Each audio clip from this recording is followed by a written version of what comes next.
सांस्कृतिक विचित्रा अनन्य और अनुपम। प्रत्येक राज्य में कलार स्वतंत्र रही ताहा एक समय एकाठी प्रदर्शन द्वारा सांस्कृतिक चेतनार उन्मेष होगा सह कलाकार मानक मध्य भाईचारा सृष्टि और भाव विनिमय सहज होता है बोली कहिसेंती सूचना और लोक संपर्क उपनिर्देशक संतोष कुमार सेठी। श्री जगन्नाथ संस्कृत विश्वविद्यालय परिसर में शुक्रवार संध्यारे 3 दिनिया भारत संस्कृति यात्रा उद्घाटित होता।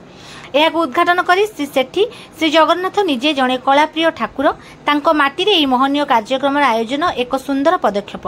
कलाकार माने निज कला प्रदर्शन सह अन्य कलाकारों ठारू मध्य अनेक शिक्षा लाभ करिपारिबे बोली से आशा करथिले। प्रसन्नजीत पोदारଙ୍କ अध्यक्षतार अनुष्ठित यह कार्यक्रम में अन्यतम अतिथि भाव गुरु गजेन्द्र पंडा और रंगशालार निर्देशक विक्रम कुमार साहू कलाकारों यह एक बड़ मंच। यह सेमानंको अनेक शिक्षा देवा सह सेमानंको प्रदर्शन को अधिक रुद्धिमंत करिबो बोली से कहिथिले। उद्घोषक वासुदेवनाथ मंच परिचालना करथिले। भारतर विभिन्न प्रांतरू आस्थिबा अन्यून 1500 शिल्पी एथिरे जोग देई 3 दिन में प्राय 60 घंटार कार्यक्रम परिवेषण करिवे बोली आयोजक माने सूचना देइथिले। एहा परे नृत्य प्रतियोगिता अनुष्ठित होइथिला। विभिन्न प्रतिष्ठित नृत्य दल तथा कर्नाटक, कलिकता, हिंदुस्तान, त्रिधारा, कटक, बौद्ध, पुरीर कलाकार माने संध्यारे निजर नृत्य प्रदर्शन करथिले।